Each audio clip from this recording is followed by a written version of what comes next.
Diri sa construction mga idol, dili pa siya ang imong nahuman nga giskulahan. Bisan pa og board passer ka mga idol. Oh, nindot kayo mga idol nga kay nahuman nga giskulahan.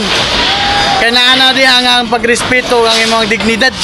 Isip usa ka board passer. Nindot ka pa manaw mga idol nga nakagraduate ka og college level.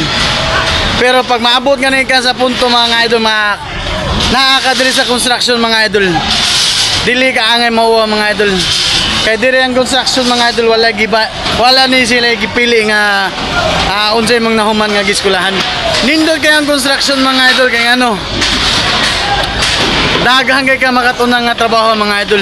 Bisan pa man unsa ni kakapoy ang atong trabaho mga idol sa construction, basta kamao lang ka mo respeto sa imong kauban. Ang nakanindot aning construction mga idol kay ano, daghan kay ta makatunan mga idol. Kabaho ka mo panday, kabaho ka mo welding, kabaho ka mo rigging, pareha ni akong trabaho, kabaho pod ka mo plumbing.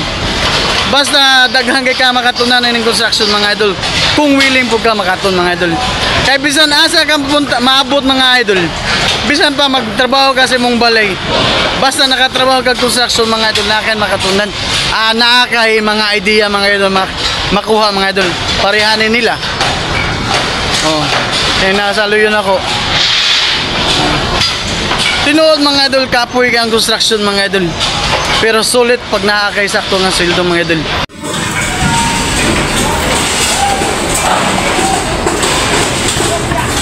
Nindot kay sa pamina mga idol nga nakakay makatunan ning unaning nga trabaho mga idol.